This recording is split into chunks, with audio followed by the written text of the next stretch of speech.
Hey, paisans, the time has come. On the air since 2009, the independently produced, non-FCC compliant champ of video game talk podcasting. Here comes Tiger Claw Radio.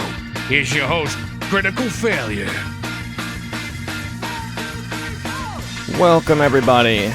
You're listening to Tiger Claw Radio. Thanks for joining us. Chiptunes, electronic music, video games, sales, all of the stuff that is ever in the world of the thing. I'm sorry. All right, let's see what's going on in the world today. Let's open the show with some chiptunes. This one's from Sylvia Schweikert, and it is 2021. It's just called Song. Available as a single off of Bandcamp, but it's free, so if you want it, you can go get yourself a copy of the MP3. Stick with us. You're listening to Tiger Claw Radio.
This past week has been the week of Heroes of Hammerwatch within my circle.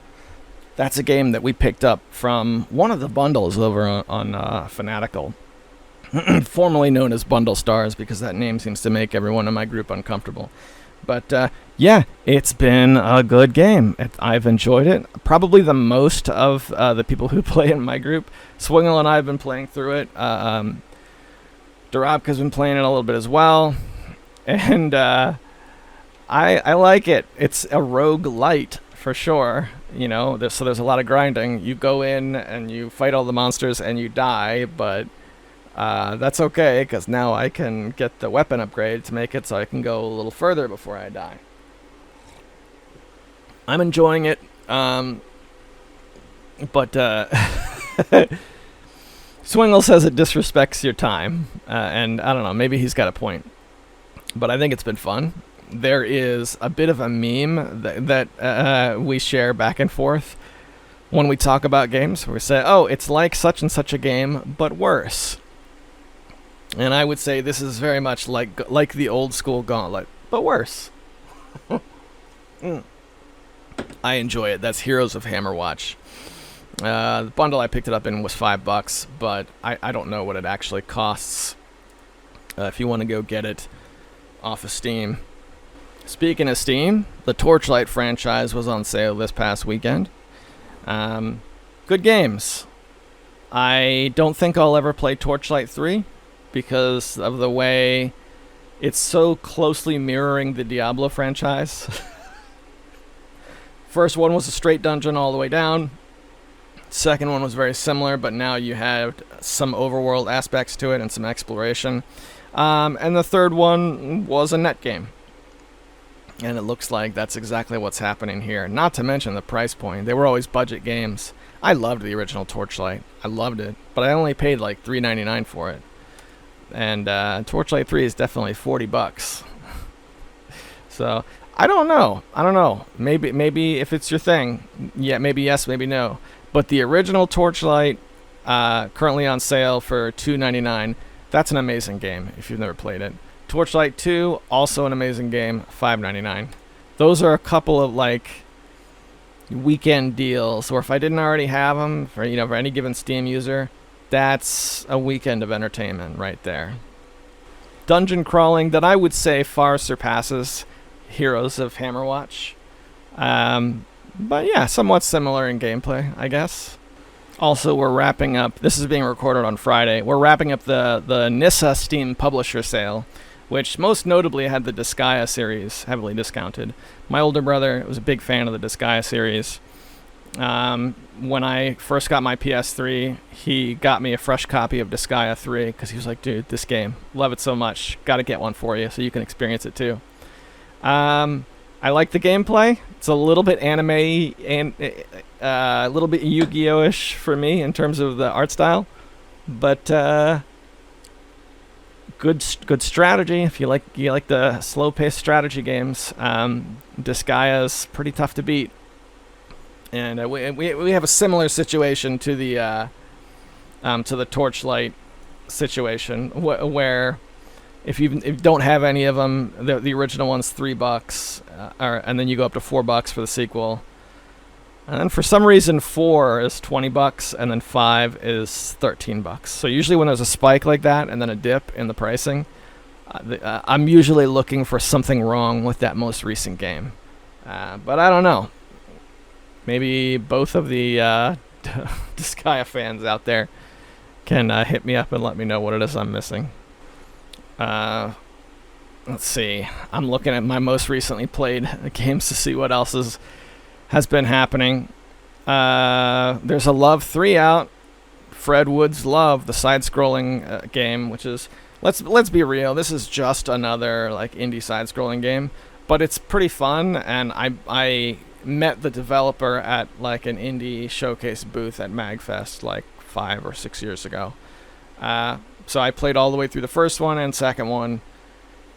Third one seems to be, it's one of those things where it's like the same game just with new levels. But yeah, if you want a budget side scroller with jumping and leaving behind checkpoints so that you don't have to start over, that's a pretty decent one. There's a free demo out, and the demo actually has 5 levels you can play through. So it's a sizable demo, which is like more on par with old school shareware, which you never really see anymore, which is kind of cool.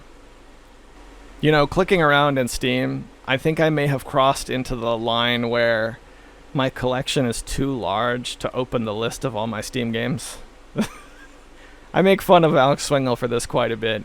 He's for years he's had, you can't look at his complete list because Steam will just bomb out. Oh no, it did load. Yeah, the only one on my top played list that ever gets any play is Territory Idol. Just because clickety-click, I like to click the buttons and sit and watch the progress bars fill. And that's a game that doesn't lie to me. That's all it is. There's progress bars, and when the progress bar fills, guess what? The number goes up by 1. And sometimes that's enough. Alright. It's never a good thing, but let's check it out. Let's check out the news and see what's going on, like in the actual gaming world, apart from my little bubble. First thing that I see that sticks out to me is that Rockstar finally confirmed the remastered Grand Theft Auto trilogy is real.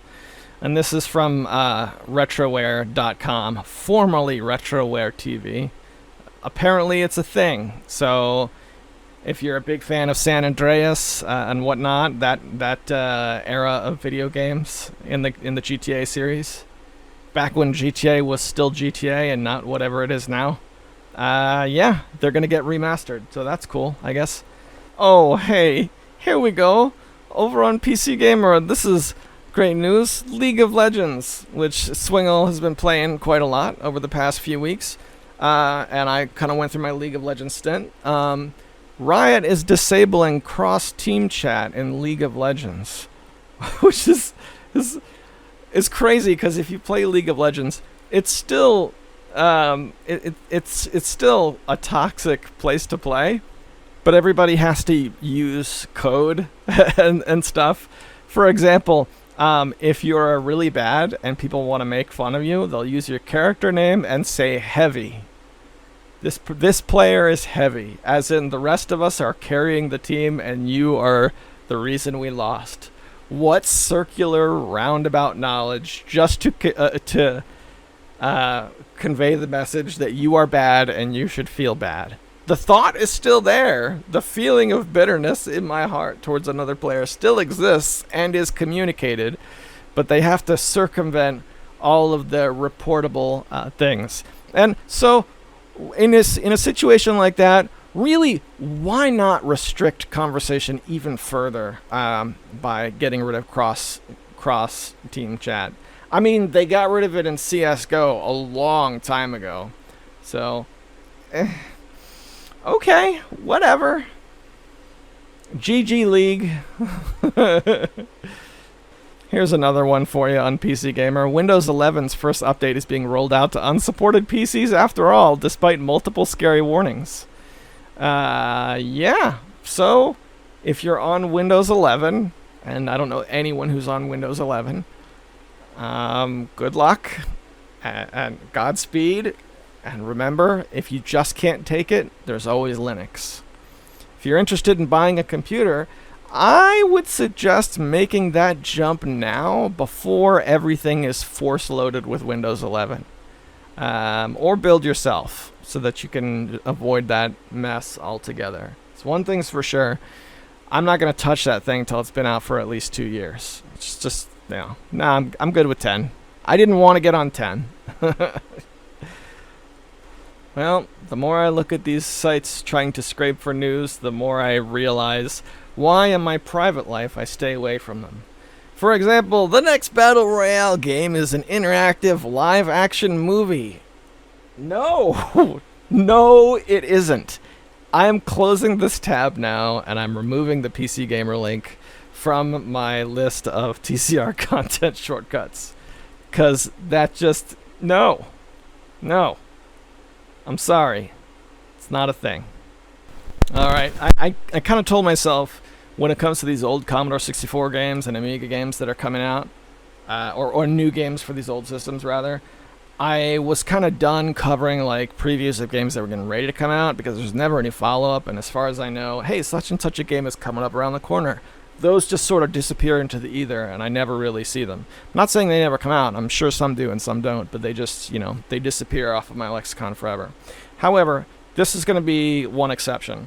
A while back, I got a game called Showdown for the Commodore 64 off of itch.io. It's $1.99. It was a really simple, like Wild West sort of 1 versus 1 dueling pistols game. Very simple, but it was a lot of fun.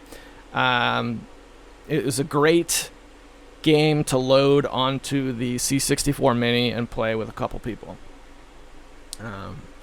And there weren't many like that, that I knew about. So I enjoyed that one. And they are making a Rogue game, Rogue 64. And it looks pretty decent when it comes to not just roguelikes, but like remakes of the original Rogue, like true turn-by-turn, square-by-square roguelikes. I can really only think of one that came out on consoles, and that's Fatal Labyrinth for the Genesis. This looks a lot like that. I mean, I'm not saying that that's the only one, because I'm sure there are others, but that's the only one I can think of right now. This one actually looks pretty slick. And yeah, it's on track for a 2021 release. So I went over to itch. They do have an itch page, itch.io. Created a collection of not out yet games and added this. So hopefully when this one comes out, or if we get a demo or something, I can follow up with it because it looks pretty slick. And I do like the Commodore 64 indie scene because the Mini is cheap and you can play them on actual, I guess you could call that actual hardware. And the games are cheap and they're good. And they fit right in with the things I like. So this looks like it'll be one of those. Can I have a moment of silence for video games? This is Sophie Koromomi on Tiger Claw Radio. Stick around.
So that's from an album called Simple from Sophie Kotomomi, and she's from Madagascar. It's all solo piano tracks, and I think it's great. Not everything has to be, a disco dance party. I dig it. It's good vibes. My first EP, is what she says, made of 6 piano songs, fully composed and written by me. Nothing too fancy nor complex. Hope you'll enjoy. If you like this EP and want to support my works, it would be truly nice if you could consider donating whatever you can. Every penny to support you is a brick in this crazy dream I'm trying to build. Yeah, I threw my $1 down. Got myself a copy. Good stuff. Best of luck with your music, and hope to see another EP or whatever you come up with in the future. That just came out, by the way. That was from the 10th, and today's the 15th. So that's from this past week. Yeah, good work. All right, let's do one more before the sponsor break. This is Oceanic Panic from Chiptunes Anonymous. And another really good one that you can get for free off of the Bandcamps. I've been cruising the Bandcamps last night and today. That's been my thing. So, yeah, here we go.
Tiger Claw Radio is a Patreon-sponsored program. This is the part of the show I like to just tip my hat and thank the sponsors for keeping the show alive week after week after week.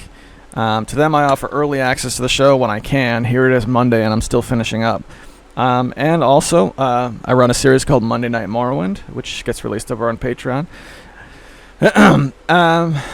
And most importantly, at least for me, we have an old tradition here on TCR where I read their names off in a hall of distinguished gentlemen. Sort of a tip of the hat, if you were, to the ones who give of their resources. They are Hemrock, Tecmo Balls, Darabka, and Eric Controller. Thank you guys so much for supporting the show, and I hope you're enjoying the party. It's the middle of October now, so that's like Halloween time, right? So what are the spooks that you folks have been enjoying? I made a second video for Five Nights at Freddy's in the last couple days, and Eric Controller left a comment essentially saying, "We know you don't like this game. How about showing us one you actually like?" And I was like, "Whoa, that's a really good idea." So I actually had to open up my Steam library and I like making collections in Steam. So I built a Halloween collection. Not necessarily scary games, although you know that mostly that's what it ended up becoming. Just any game I thought that really fit the theme, I stuck in this collection. So here are a couple of choice picks that I have, at least off of Steam, that you can enjoy this Spooktober. I've got 84 games in this collection. I don't remember it being so much, but not going to read them all off, but here's a few. The 11th Hour and 7th Guest are both classic FMV experiences that you can get off of Steam. There's also the original 3 Alone in the Dark games, which I think are great picks, particularly the first one. Amnesia: The Dark Descent is a classic. It's been a while since I played through the Blackwell games. Blackwell Deception, Blackwell Legacy, and all those.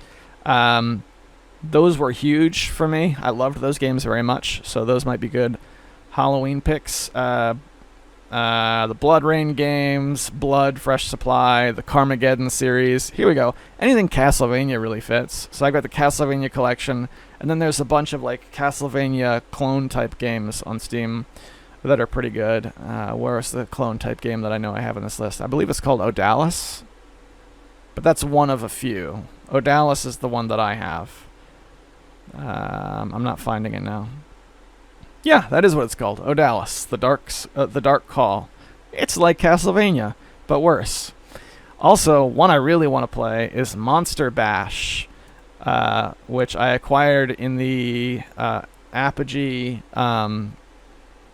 What was it even called? Apogee's pack. They had like a $40 pack with a whole bunch of games in it a bunch of years back that is now gone. Apparently it's still out there, but you got to pay $5 to buy it all by its lonesome. We're talking about a side-scrolling Commander Keen era PC platformer.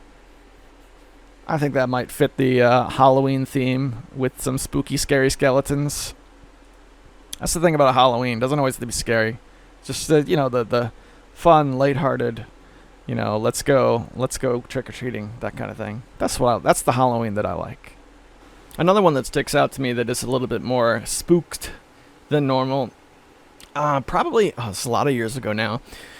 I often talk about Killing Floor on Steam and how once upon a time I used to be part of a regular team of 5 or 6 people that would play together, and we reached a point where we could defeat long games on Suicidal, which if you ever played the original Killing Floor, it requires a lot of grinding to do that, and even if you've done all the grinding, it's still very difficult. But anyway, that was something I enjoyed very much in the past, and when I first started playing the original Killing Floor back then, the Halloween event was active at the moment, and they had some special skins for all the monsters and whatnot, which is something they do every year. But when they do it, it's not always the same. Like, you're not going to see the same Halloween skins next Halloween or whatnot. And because of that, Killing Floor, when I remember. I haven't remembered in a couple years, but that is a game I like to revisit, if not just briefly, each Halloween. That's one I can recommend for all my fellow enjoyers of video games. All right, boys. We are just about at the 30-minute mark. Let's do the fail bag. Whatever it is you got to say. You got something to say to me? Say it. We'll talk. I mean, it's a small show. There's nothing really that's preventing me from answering all the questions and comments that you may have. So we're going to start with the my email inbox. I believe I might... Do I have one from Hemrock this week? Yes, I do. Here we go. This is from the end of last week.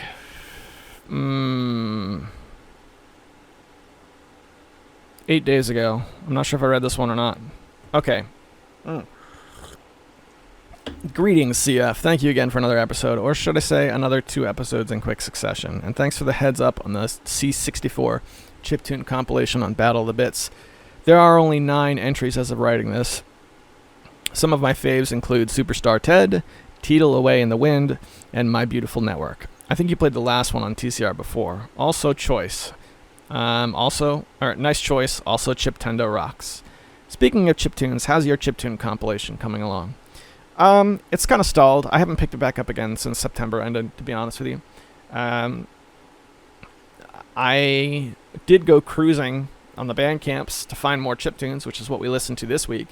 But while I was recording, my computer crashed, and I was able to save the episode, but I was not able to save my text file that had the download notes for where to go get those songs, which really sucks, because all of the songs this week were from like really small composers that I was really hoping to get links out there for them. So please, if you enjoy chiptunes, go look them up. He says, you mentioned that Swingle has some good League of Legends stories. Oh, wait. Did I skip one? I think I skipped one. I'm still working down the list of the 8BC archive. I'm actually listening to some of it while I write this email. I'm currently on kid duty, so we're eating goldfish crackers and dancing to chiptunes. If you want some real chiptune gold, look up Cerror, Cerror, on the 8-Bits Collective archive. This guy or girl is amazing. We'll check it out, because I did take the time to download that, the archive, I mean. You mentioned that Swingle has some good League of Legends stories. I'd love to hear them. I'll have to get Swingle on. We'll do a League-themed episode. I finally finished Final Fantasy I, the Dawn of Souls version, with the mod balance hack. It was difficult, but fun. The final battle was a nail-biter. I just barely beat him with only one man standing, who was a single hit away from fainting. Great time. That's cool, man. You reminded me recently on TCR of Retro Kaiser's old Shmuptoberfest. I think I'm going to run with this idea, especially since I finished FF1 and there's no game of the month. I've already played a few rounds of the Game Boy Classic Solar Striker. Other shmups on my radar to play this month include the modern Skyforce Reloaded, a shmup with RPG elements, Lightning Force, and Steel Empire. Would you care to join me in the fun? Indeed I would. Solar Striker is a great place to start. I do very much enjoy that game. Sucks that it's all weird on my multi-cart, though. But let's get back to the email. He says, you spoke a little bit about Infinity, the new game for Game Boy Color. I, too, appreciate a ROM-only option. Did you buy a Thumbie? At this point, I have not bought a Thumbie. I do want one, though. Next, did you get your Civ 2 game fixed? Not yet, but I did manage to find a wireless dongle for my old computer. I don't know, new old computer, whatever. So now it can get online, which it couldn't before, and that stalled it for quite some time. So in order for me to get that Windows 10 patch, I had to download it on my regular computer and then port it over via USB, which is like, even though that's a simple operation, they're 2 floors apart, like physically in the house, and it just wasn't something I've done. So I just need to sit down with that computer one more time, and there you go. I'll be in Civ 2, which I'm looking forward to. Hoping it works. Back to the email. You asked about games I'd play on a retro handheld. I'm hoping to get into some PSP games, such as one of the Monster Hunter games and or Final Fantasy Crisis Core. I want to clarify a little about the PS1 bite a button off the controller challenge. The controller was an original one without the analog sticks, so that made it easier to rip off part of the start button. I need to find that controller so I can take a picture of it and post it on the Discord. Alright, I got some questions about this. First and foremost, what did he do after he bit off the start button? Did he actually eat the start button, or did he spit it out? Secondly, just the start button, like the select button was still intact. I think those are the only two actual rubber buttons on that controller, so it's not like he could have bitten off the D-pad or something. But correct me if I'm wrong. Alright, what type of screen replacement are you looking for your Game Boy Color? You can probably find them relatively cheap on AliExpress. That's exactly what I'm doing is AliExpress, but it's not just a screen replacement. I'm looking for an entirely new shell. Because yes, the screen is old and needs to be replaced, but also the shell that's there is very worn and beat up. And a couple of the buttons, you have to press kind of hard to make them work, which usually, as long as you don't have to press too hard, that indicates dirt on the contacts, and you can fix that just by ripping the contacts apart. So I figure if I'm going to pull the contacts apart to clean them up, then let's put fresh ones on, especially since I already have another authentic Game Boy Color in-house. So it's not like I need to keep it preserved for, historical reasons or whatever. It's an old beat-up Game Boy Color. There are better ones out there. You mentioned trying to play a game via link cable using a multicart. I'm curious if that would work with a multicart. Interestingly, I've seen a video on YouTube that shows you can trade Pokemon from a knockoff cart to a genuine cart. Oh, hang on. I got an alarm going off on my phone. Alright, so let me give you the rundown of how the Game Boy thing has worked. So all along, I have this copy of Pokemon Blue, which you actually gave me more than 6+ years ago. You gave me a copy of Pokemon Blue with the idea, hey, let's play these old Pokemon games, and we can use mail to mail them back and forth and trade with each other. So I started it up, years ago, whatever, and I had a save file, and of course that petered out because we never actually mailed each other cartridges, but I did have a save file in it. Well, somewhere along the line, my son actually took that cart and started his own save file, which got rid of the one I had. Not a big deal, because if I was going to play Game Boy again, then I would start a new one anyway. But that's not the point. The point is, I have an authentic blue version Pokemon. Then I bought a multi-cart that had blue and red on it and whatnot, whatever. So that would be 2 separate carts we could do. Then I bought a second copy of the very same multi-cart. So now we've got 3 different cartridges in the house that could all play red and blue. When those games arrived, my kids almost immediately lost interest. I've got all the equipment to do it, but I don't have the players anymore. So I don't know.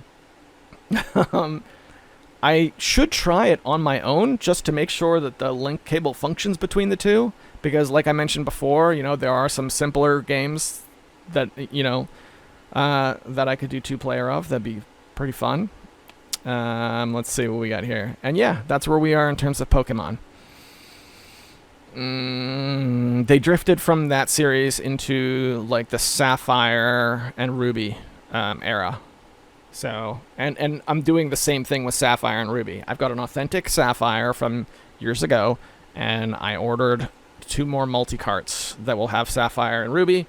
Me and my 2 older kids can all play the Pokemon games, and I'm sure they're going to immediately lose interest. And if that happens, you know what? It's fine, because we're dealing with kids, and that's the way they are. Let's see. I'm looking forward to some more Monday Night Morrowind. What might make it more interesting is if you set some short-term goals and then try to accomplish 1 goal per episode. For instance, 1 goal could be to find the boots of Binding Speed, although that might require an online guide. Just a thought. Yeah, I skipped last week of Monday Night Morrowind. I said it was going to come back last week, and I just totally forgot, and that's entirely on me.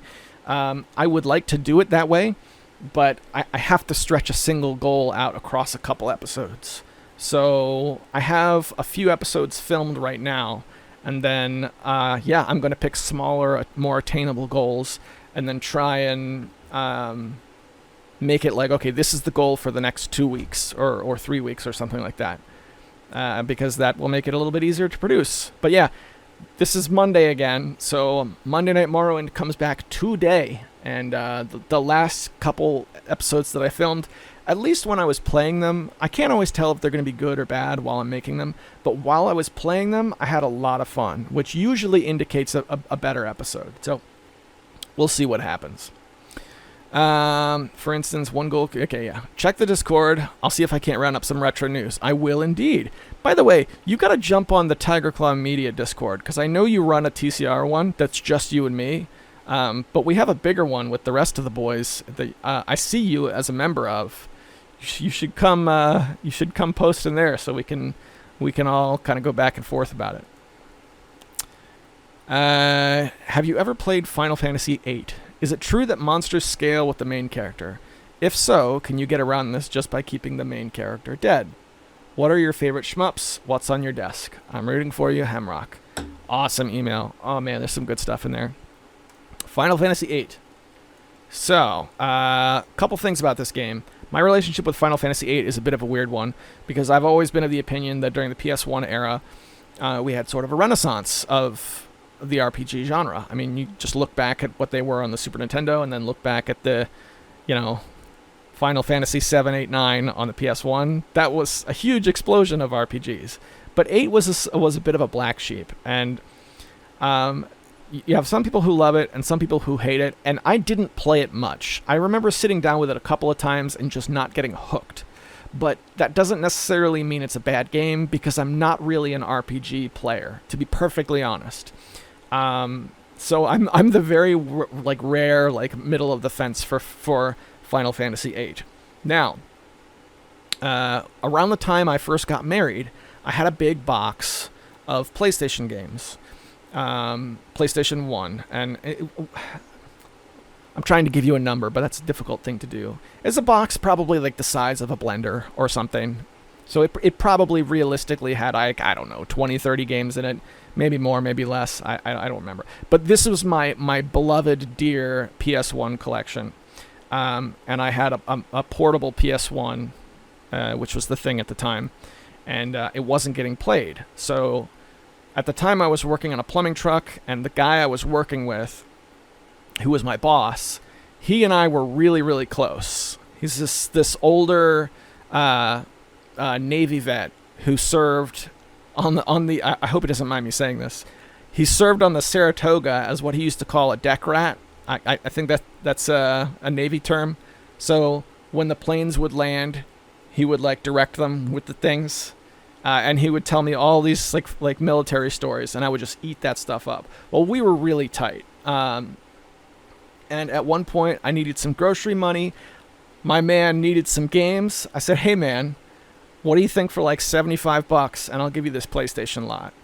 And let me tell you, if we had that box now, you could see that he got a big deal. I wish that this guy was an eBay guy and a computer guy, because he could have flipped that box for quite a bit more. There was no $100 plus items in it, but I had the ones I usually like to talk about was I was collecting long box games at the time, so I had a long box copy of the original Resident Evil, which again, not $100, but I think it's $50 or something like that for something like that. That's one game. I had Disruptor, I had all the Tomb Raider games. I had some good stuff. But anyway, the reason I'm telling you the old story about my plumbing buddy was that he didn't like RPGs at all. So when we made that deal, he was like, I'm not into these RPG games. You can keep these, and we'll just make the same deal, which was great, because I had pretty good RPGs. I had the big three, Final Fantasy, 7, 8, and 9, and I had RPG Maker, which I still have, and a few others. And I said, okay, look, man, the point is to give you this box that has a little bit of everything. So I'm going to put one in this box for you to have, just in case you want to try RPGs. This was a great time for the RPG. I want to put one in there for you. And the one I left him was Final Fantasy VIII. That was the game I gave him to represent RPGs. Now, at the time, I knew it was all right, it's the weakest of the three, even if you like it, in my opinion. But I had an opportunity to keep my Black Label 7 and 9, as well as Legend of Legaia, which I think is a somewhat of a pricey game now, if I'm not mistaken. And he was all about it. Yeah, Final Fantasy VIII. He tried it once, and into the box it went, and he kept it forever. until something happened, and I don't know if he still has that box anymore. So that was the one game I was willing to let go of my RPGs, was Final Fantasy VIII. I have since repurchased it on Steam. I never tracked down another official Final Fantasy VIII. Yeah, when it comes to technical questions, I'm probably not the best person to ask. I know my older brother, Defense, he beat Final Fantasy VIII when it was new, so I seem to remember him saying that. So I'm inclined to say yes, the monsters scale, but I don't know.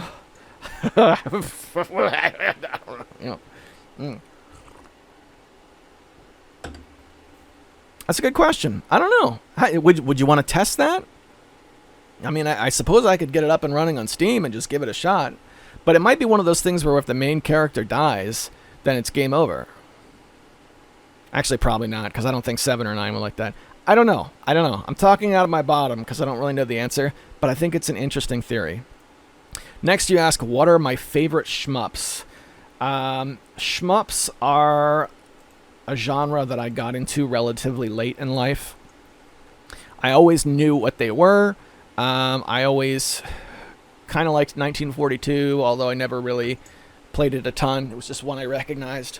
What got me into it was one year at MagFest. Here's another story I'm sure I've told many times. My good buddy Angie, who I haven't talked to in a long time, I hope he's doing okay. I honestly can't remember how this came about, but we used to bring our computers. I used to bring my computer every single year. We went together, and I brought my computer both times. Well, one year he had his computer, and on his computer he had a MAME implementation with a lot of shmups on it. And again, this is a new thing to me. Shmups weren't really my thing. But I did have a fight stick. Now, I can't remember if I bought my fight stick that year and I just happened to have it because I bought it, or if I brought it because we were into fighting games and whatnot. And because of that, because of those two things happening, I got to play his like rare shmup ROMs with my really nice fight stick. Dodonpachi. That's where this is going, man. The Dodonpachi series is my favorite. I have the Dodonpachi release on Steam, and it's $30, which is a lot. I'm not gonna lie, for a shmup, that's a lot of money. But man, that is a great game, and if you like shmups, it's worth $30. It really is. Mushihime-sama is another really good one that I think is $20. Basically, the company Cave, C-A-V-E, their shmups are really, really good. They're pricey, but they're good. Modern, Japanese, lots of colors, lots of visual interference. Oh man, it's so good. It's so good. Other ones that you would know, I like the Raiden series. I'm not particularly good at them. And you can't credit feed with Raiden, the Raiden games, which kind of sucks, but that's okay. Raiden 3 and 4 are both really, really good. Probably 4 I like a little better. Not that it's a better game, but if you get Raiden 4 on Steam, it's going to work better with controllers and whatnot. So Raiden 3 and 4 are both good games. We had a high score challenge for both of those games, I think, in the past, which was a lot of fun. Because Raiden 4 will save your replays. So if you get on Steam and you go to like your friends leaderboard, if you've got me on there and NG on there and Kaiser on there, I'm sure you could probably still watch our replays from our high score challenge from a couple years ago. Great games. But if you're doing like a shmup-tober, some shmups that like might be worth checking out, yeah. All right, I'm going there, man. I have to go there. Commodore 64, okay? There was something on the Commodore 64 called the Shoot 'em Up Construction Kit, and it's used commonly today to make games on the C64 with a little user-friendly game builder. Well, over on itch.io, there are a couple of packs of 3 or 4 of the top-notch C64 shmups using this toolkit, and that's something I really want to play. I think the first 2 collections are free, and then the third one is like $3 or something like that, or maybe only the first one's free. It's something like one of them is free, and the rest of them that cost money. It's like a very small, like reasonable price. So you get your C64 emulator set up, and you can try that first one, and if it's workable and playable, then you can move on to the ones that cost. So that's one way you can go in terms of shmups. You also talked about Game Boy, Didn't Game Boy have some entry in the Gradius series that I've never played? It was either Gradius or Life Force or something like that. Pretty sure Game Boy had another like really, really good one that was probably even better than what was the game we were talking about earlier? I already forget what it was called. Solar Striker, yes. Probably even better than Solar Striker, but Solar Striker to me is one of those games that has a lot of nostalgia attached to it, so the way I look at that game is very clouded. You know what I mean? I distinctly remember sitting on a curb on like a back street with my buddy Engie, and we were taking turns at it, and I died on the first level, and then Engie played it, and he got to like the third level or something, and I remember like looking over his shoulder. Now, he was playing a brick model Game Boy, so it was really hard to see. You know, those old Game Boys, the way they were blurry, it's even harder to like look over a friend's shoulder and see what they're doing.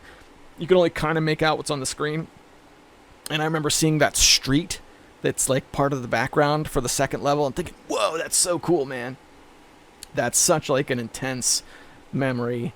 I think it really illustrates my friendship with Engie as well. It's like the two of us just like sitting on a curb, nowhere to go. I doubt we had any money in our pockets, but there was a Game Boy, and there was Solar Striker, and that was all we really needed. And because of that game's going to be in here forever. All right, what's on my desk? That's a tough one, because not much, to be honest. Ooh, here's one. This is actually on the floor next to my desk, but it's worth going over. I had some equipment come in the mail today. I have my... How do I even explain this? All right, so here's the deal. I've got my phone, right? I've got a Galaxy S9. That's my cell phone. Pretty good phone. It's like a generation old by now. I've had it for like 2 years, but it did really well. This is the phone that, if you've been listening to TCR for several years, you might remember. I used to do, pre-COVID, I would do a lot of van casts on the way to work. And then one day out of nowhere, there was like a huge quality jump in the audio. Well, that was this new phone. Got a good microphone. It's pretty good stuff. Talking with Swingle about like processing chips and stuff, because Swingle knows a bit more than me about like the nitty gritty. He discovered, hey man, your phone is like really powerful in terms of the graphics. I was like, oh, I guess that's kind of cool. I don't really play games on my phone, so it doesn't matter a whole ton. Well, so here's the idea. I bought a little case that has like a Bluetooth keyboard in it, and then a clip for my phone on one end to try and effectively turn my phone into a ridiculous looking laptop that's really, really tiny. I'm going to use this to get into programming for micro consoles, specifically for, I believe it's called the Link 12. Pico 8 does not have an actual Android port, so I can't program for the Pico 8 on this thing yet, unless I like want to write the Lua in like a word processor and then port it over later to my computer to compile, but that sounds like it sucks. I'm probably just going to work with like the TIC 80 or the Link 12, one of the Pico 8 competitors that has like a full-fledged Android port. And I'm going to do the programming right on my phone, which I think is going to be fun, but also really frustrating and weird. So that's there, and then along with that, I bought an 8-bit DOE 02 controller, compatible with Switch, Windows, Mac OS, and Android. Basically, it's the same 8-bit DOE controller I have been using, but half the size. It's more like the size of a Joy-Con, and that's going to be used to also play games on my phone, because one of the things that's awesome about the micro console, the fantasy console type games, is they have out-of-the-box integration with the, with gamepads and stuff. So yes, you're programming everything from scratch, but there's already function libraries in place that map gamepad inputs to specific commands, which you don't get, if you want to write a game in BASIC or something. So that's cool. So I got this little controller, all hardware on my desk, because that's just the life I lead now. What's on your desk, man? Do you play games at a desk? Is that a thing? I've actually been looking into a lap desk now, because I've got a really nice easy chair down the basement where I hang out with the kids. In my head, I had like this picture of like Archie Bunker on his like really cruddy easy chair with the duct tape, and we got something similar off of Nextdoor, which is like our local Craigslist kind of knockoff thing. And that's like my favorite spot now. I kind of like that even more than my actual desk. See, back on the days when what's on the desk, like on the desk was like a regular segment, it worked because when I sat down to play my physical video games, this was where I did it. Okay, I used to have a CRT, a little tiny one, actually on my desk next to my computer. That's still here, but now it's on the other side of the room. So I guess if I were to approach this from that perspective, that machine, that Super Nintendo, has Romancing Saga 3 in it. The Super Famicom game. I don't know if that's... You can get that. You can get an American copy of that, right? But I have a Japanese RPG, which, of course, I can't read. But there's enough symbols in it, and I've just kind of been walking around. I got to the part where you can actually do random battles, and just kind of poking around, checking it out, and looking at the art. Because of the language gap, it's a lot cheaper. I think I got that for like $2 or $3, something very, very cheap. But that is what's on the desk, because that's what gets played on my Super Nintendo. And whenever I get stuff together to do another one of those boxes, I can't think of what they're called because my memory's starting to go. When we do one of those boxes where we put all the stuff in it and send it along, Romancing Saga 3 for the Super Famicom will very likely be in there, because play it, have my fun, and then off it goes. That is the life I lead now. Let us know how Shmuptober goes. I will play... What did you list here? You asked if I wanted to join you, but you didn't tell me exactly what to play, so I'm going to take a look. I guess I'll play Solar Striker again, just because I love that game. Let me go back a bit in your email. What else did you play? You played...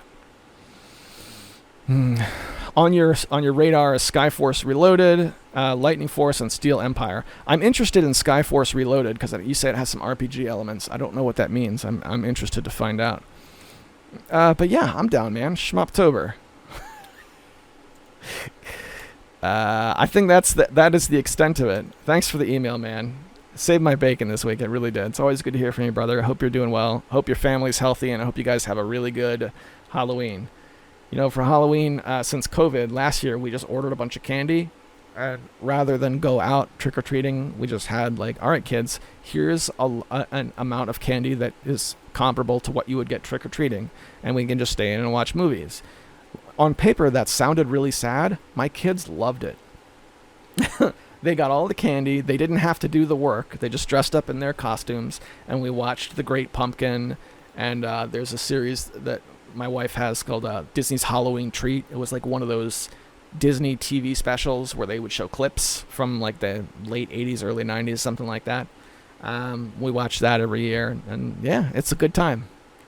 I'm a recluse, so being home more and talking to people less is appealing. All right. Let's see what we have over on YouTube. I put out a few like just Let's Play videos. I wanted to make content that was enjoyable to make, and that led to like playing Mugen and playing some Guilty Gear, and I played a couple of the meme games, but even now I've got like a couple of Let's Plays like pocketed that I haven't released yet, like Bennett Foddy and another Guilty Gear one, whatever. So I'm going to skip the comments from those because there's a bunch of them, and I want to like sort of keep this centered around what we did on TCR. But last week we talked about the data breach, and Swingle says at 10 minutes in, El Presidente, the people worship you. I have to actually go to the 10-minute mark to see what he's talking about. Tropico. Yeah, that's what he was talking about. I didn't play Tropico a ton, but I played it a few times back in the day, and I kind of have a taste to play the original one again. I don't have it set up on my old PC that I just acquired yet, I don't think. But I think that's a good candidate. That alongside Civ 2, I think would be great. What else we got here?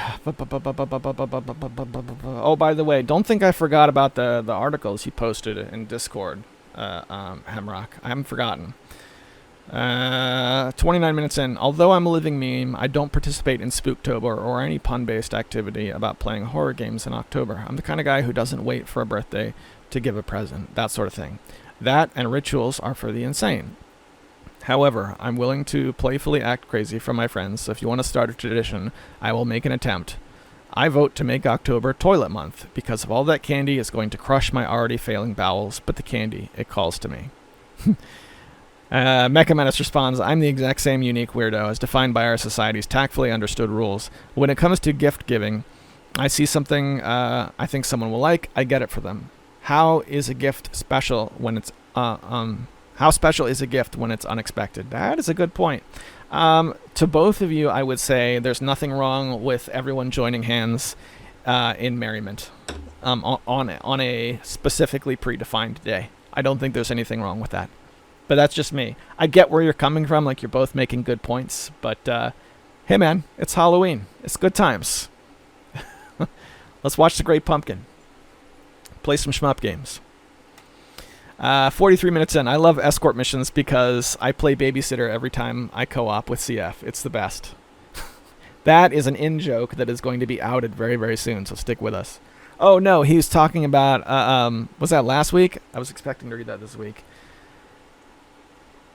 No, this was last week. I didn't, I'm sorry. I skipped this completely. This was a big one that had me thinking about for a while. This is one from Mecha Menace. Mecha Menace wrote, so why do you believe it's easy to create a Metroid-type game? He's 11 minutes and 40 seconds in last week. Yes, there are a lot of them now, but that's because the creators like them. You know what I don't see a lot of? Escort mission games. Are they more difficult to create? Maybe it's because they're almost universally dumped on in the gaming world, which for slowing games down. The only game I can think of which has received acclaim is Ico on the PS2. Here's the thing, Mecha Menace. From a design perspective, I do believe Metroidvania games are easier to create. They're even easier to create than actual linear side-scrolling games. And here's why I think that. Because if you make a linear side-scrolling game, from start to finish, left to right, you have to fill that space in with challenges. Every area that the player is walking through either must contain a challenge or something for the player to see and do. Like maybe there's a nice long-running stretch where nothing's happening, but that's there because something is happening in the background, or perhaps something just happened and you want to give the player a bit of reprieve. You have to really put thought into that kind of design. Whereas with a Metroidvania game, the moving itself is the gameplay in some instances. Not all, but you can make it so that there is a fork in the road, and the challenge is simply picking the right way and finding the item first, then going the other way and finding the locked door, which opens. Or if you get unlucky, you find the locked door first and then have to backtrack and go the other way. You don't have to fill all that space with challenges because it's exploration. And because of that, yes, it's in my opinion, it's easier to create a Metroidvania style game. Does that make them bad? No, of course it doesn't. It just makes it less intensive to make them. The point you're making about people liking them and that's why there's a ton of them, sure, I think that's true. I think there have been a few really influential ones that have spawned a higher interest in the genre as well. Like Cave Story is a great game, you know. But I do also think they're easier to program. That's just my opinion. It's just like my opinion, man. All right, what else? I feel like there was another one. Wasn't there one where you took a shot at me like really hard? I'm pretty sure there was. Give me a second. I'm going to find it here. Mecha Menace writes, Anime Chest Bundle. My mind went there as well. I remember booting Wizards and Warriors up on Game Boy as a kid, seeing it is actually Wizards and Warriors 10 and wondering where the other games are. They brought back Battletoads after 20-some years. How about filling in those gaps? What are the lost chapters of Kuros? Yeah.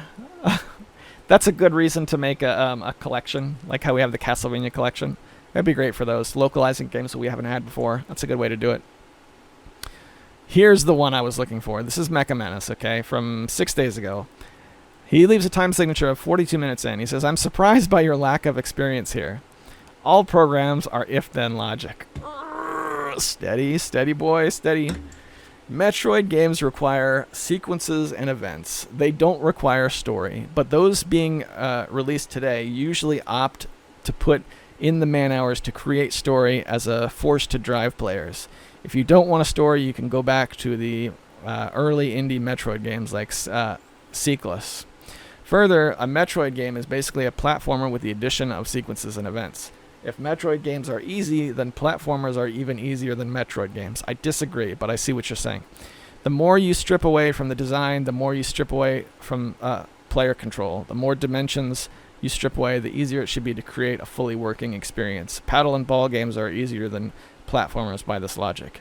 Game design is easier when abstracted to a piece of paper, but implementing the design has many unforeseen challenges. Try to create a fully working, no buggy 2D platformer by coming up with the physics without receiving someone's charitable donation of code or creating a sequence required using some IDE device physics alone in a black box. It's not as straightforward as you might guess. There are a lot of corner cases. That's why games like Mario feel really great to run and jump. It's not a simple platformer engine. It's tweaked to hell and back. Okay, so here's the thing.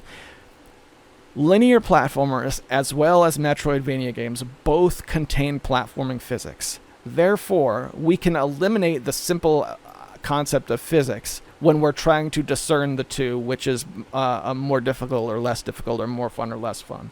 They all have physics that, as a layperson, it's difficult to program in. I get that. That's not really the point I'm trying to make. Also, can we talk about the first thing where it says, I'm surprised by your lack of experience, all programs are if-then logic? I don't know about that one, sir. I mean, when I was in college and I was studying programming and all that stuff, they talked about a lot of other things that kind of go along with that. Yes, it all boils down to transistor switches that are either on or off. Yes, that's true. But what they do is group those transistor switches together to form a character which has more possible values than on or off. Because of that, we are not contained to simply if-then logic. You could further argue that many of the algorithms we use are broken down to more complex if-then logic. Like, for example, a case statement with 4 cases. Technically, you're not saying if-then, but you could program a case statement with nested if-then-else statements. So in that sense, you could say, yes, it's a lot of it's if-then logic. But I don't think it's... I think it's a little bit more complex than that. I think that was one that, like, literally like a couple days after reading that, I was like, what? What? Are they all if-then logic and I just don't know it? I got on Discord with Swingle. I was like, am I wrong? Am I wrong on this one? Arrays are a thing, right? Arrays? An array is an if-then else logic, is it? I mean, I guess you could use it for if-then else, but... I don't know. I'm giving you a hard time here. I can't remember what we were arguing about. But there are several responses. Swingle says, there's a major flaw in your logic. These copy and paste Metroid clones are given the code. It's called Unity, and every one of them utilizes the code written by someone else. Before that was Game Maker, which also had copy and paste code written by someone else. Metroid clones prior to 2002 are still valid examples of your rebuttal.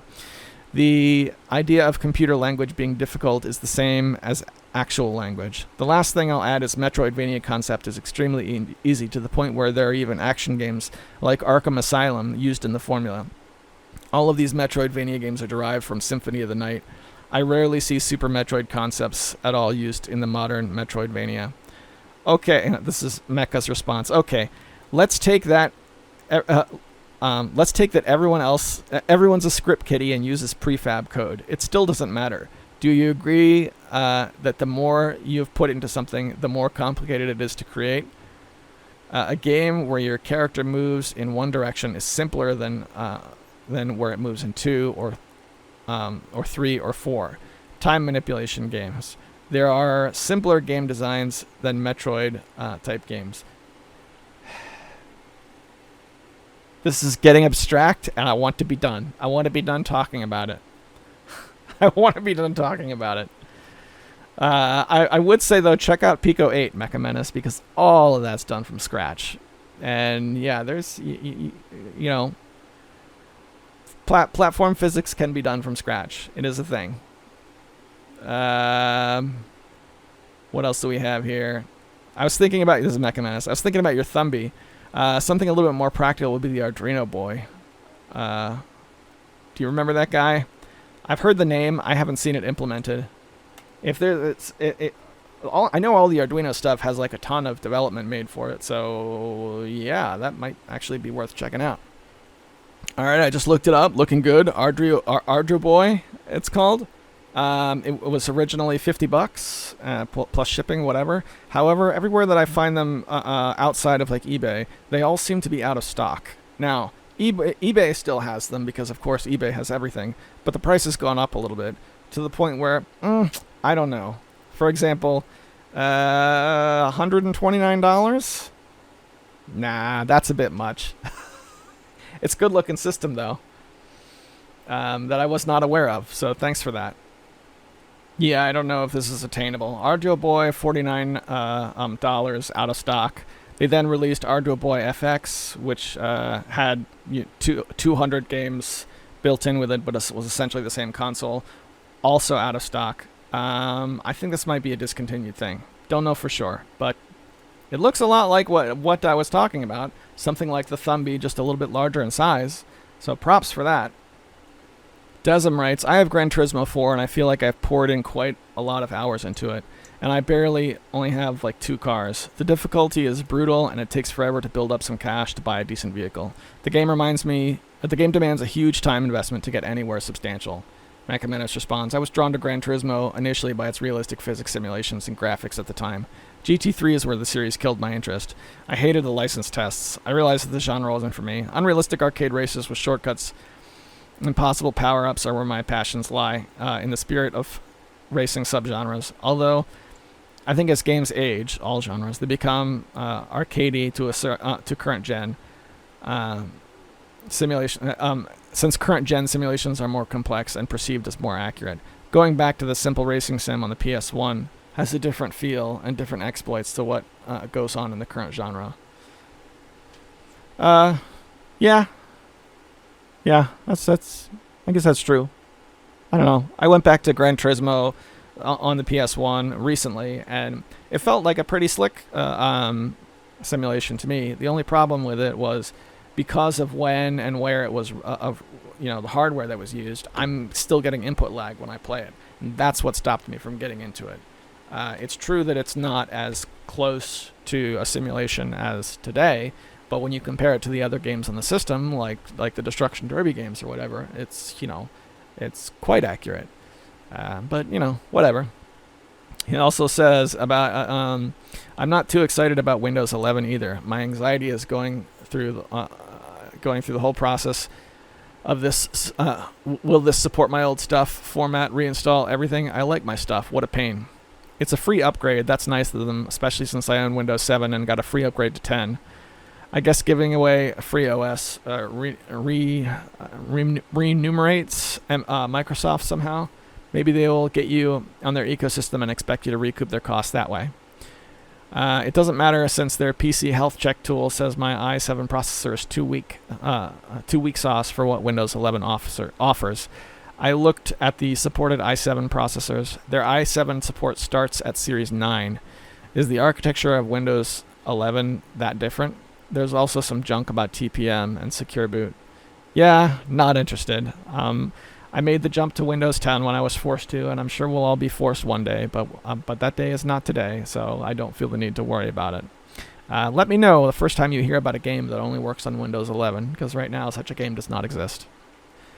So that's TCR this week. Down to the wire, this one's a no early edition. Thanks to the supporters who've been very patient. I hope you enjoy Monday Night Morrowind this week. Shmuptober, play some shmups. Let us know how it goes. Join us on Discord. Whatever it is you're up to, whatever you're running into this week, I wish you all the best. Take care of yourselves. I'll see you next Monday.